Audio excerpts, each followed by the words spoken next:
Sayyidina Abu Bakar adalah bapak ceti. Bapak ceti. Zaman jahiliah. Dia kaya kerana dia peras orang-orang miskin. Zaman jahiliah. Ini Sayyidina Umar.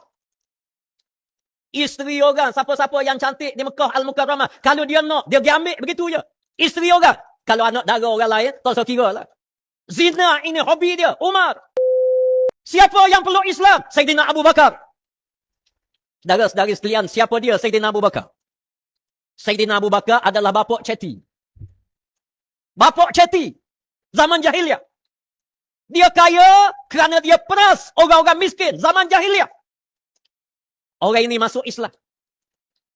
Bila Sayyidina Abu Bakar peluk Islam, Sayyidina Abu Bakar jadi manusia model. Manusia model.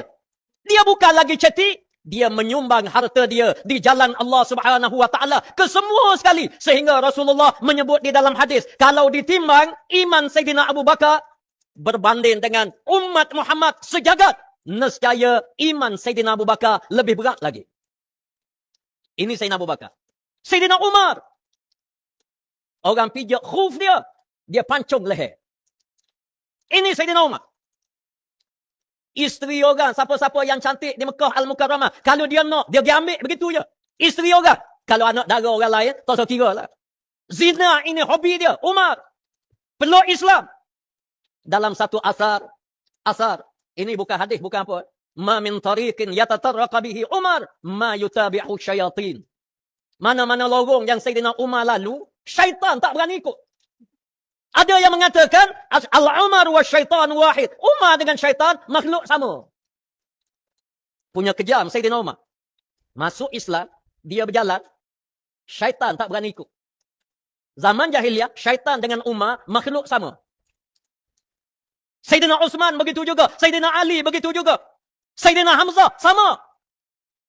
Mengapa Allah buat begitu? Sebab Allah nak tunjuk kekuasaan hidayah daripada Allah. Bila Islam memerintah, Islam membentuk kepribadian manusia. Islam berjaya mendidik manusia. Daripada ceti menjadi dermawan terbuka. Daripada zalim, sezalim Sayyidina Umar menjadi Amirul Mukminin yang sangat baik. Islam tak pernah penjara. Bismillahirrahmanirrahim. Saya mendengar ceramah yang disampaikan oleh ahli parlimen Pasir Putih yang disiarkan melalui FB Pasir Putih Today. Ceramah beliau itu, beliau telah menyebut tentang banyak perkara. Cuma ada satu persoalan berkaitan dengan sahabat-sahabat Nabi Ridwanullah alaihim ajma'in. Ketika mana beliau menggambarkan bahawasanya agama ini telah mengubah insan-insan yang jahat. Dan di antara insan itu beliau sebut tentang Abu Bakar. Abu Bakar digambarkan oleh beliau sebagai seorang ceti, ahlung, orang yang memberi pinjam dengan mengutip lebihan riba. Beliau menyebut Umar bin Al-Khattab adalah satu orang yang sebelum Islamnya orang yang kuat berzina. Bahkan bini orang pun dia boleh ambil ikut suka dia saja. Beliau tidak menyebut tentang Uthman dan beliau tidak menyebut tentang Ali. Cuma Uthman dan Ali itu beliau menyebut kedua-duanya pun sama macam yang di atas.